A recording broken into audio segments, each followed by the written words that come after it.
As rivalidades entre Toshiren, Isagi, Oichi e Michael Kaiser fizeram os três evoluírem num ritmo absurdo dentro de campo. Mas agora imagina um cenário completamente diferente. E se o Itoshi Sai tivesse entrado na Liga Neoegoísta? E se ele escolhesse justamente jogar no Bastard, do lado do Isagi e do Kaiser? Só essa decisão mudaria completamente o rumo da obra de Blaylock, porque o Sai não influenciaria só esses dois personagens. A presença dele também mudaria o futuro do ringue de um jeito que ninguém imaginar. A grande questão é, como o Isagi e o Kaiser iam reagir tendo o melhor meio-campista japonês jogando no mesmo time que eles. À primeira vista isso poderia limitar os dois, mas talvez acontecesse justamente o contrário. Talvez jogar ao lado do Sai fizesse os dois alcançarem um nível que eles nunca iriam conseguir sozinhos. Mas para responder isso a gente precisa entender duas coisas primeiro. O motivo que faria o Sai entrar na liga e por que ele escolheria jogar no Bastard. Então a gente tem que voltar lá no começo de Blaylock, naquele momento em que o Sai afirma que não existe nenhum atacante japonês capaz de aproveitar os passes dele. Nenhum atacante é bom bastante para receber os meus passes. Só que o projeto do Ego muda um pouco essa visão. Mesmo sem demonstrar muito, o Sai passa a acompanhar o que tá acontecendo lá dentro. Quero ver com meus próprios olhos que tipo de idiota vai nascer nesse país medíocre. E a resposta que ele procurava finalmente aparece na partida entre a Blaylock e a seleção sub-20 do Japão. E não foi só porque ele encontrou o Shidou.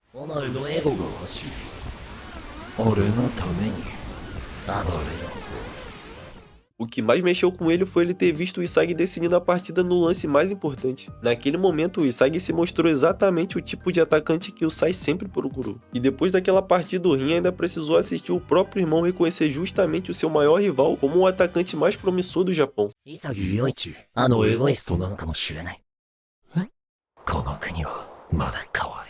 E só isso já diz muita coisa. O Sai não enxergava o Isagi apenas como um jogador talentoso. Ele via alguém capaz de liderar o Japão numa futura Copa do Mundo. E o mais importante, ele via um atacante que finalmente conseguiria acompanhar a sua velocidade de raciocínio e a precisão dos seus passes. A partir daquele momento, o interesse do Sai pelo Isagi cresceu de uma forma absurda. Então, se ele tivesse a oportunidade de jogar ao lado dele durante a liga, dificilmente ele recusaria isso. Na verdade, até faria bastante sentido. A liga seria um ambiente perfeito para testar até onde o Isagi conseguiria evoluir antes de vestir a camisa da seleção principal. Só que ainda existe um pequeno detalhe. O Sai não é alguém que gosta de facilitar o caminho dos outros. Se ele acredita mesmo que o Isagi pode liderar o Japão no futuro, provavelmente ele também gostaria de ver esse potencial sendo levado ao limite. Até porque o Sai sabe muito bem que quanto mais completo o Isagi estiver antes da Copa do Mundo, melhor vai ser quando eles jogarem juntos. Por isso faz sentido imaginar que o Sai iria preferir continuar colocando o Isagi à prova. Mas mesmo assim, olhando para tudo que a obra mostrou até agora, o mais provável seria outra coisa. Depois da partida contra a Blaylock, o interesse do Sai se concentrou no Isagi. Nenhum outro atacante japonês despertou a mesma curiosidade nele, e é por isso que ele ia acabar escolhendo o Bastard. Mas é justamente aí que essa teoria começa a ficar interessante, porque quando o Sai chegasse no time comandado pelo Noel Noah, ele simplesmente iria dar de cara com o Michael Kaiser. E só isso já seria um conflito enorme, porque os dois estão de olho no Isagi, mas por razões completamente diferentes. O Kaiser quer destruir o ego do Isagi e provar que o Blaylock nunca teve no mesmo nível que ele. Já o Sai enxerga potencial nele, mas à primeira vista, o Sai não iria dar muita importância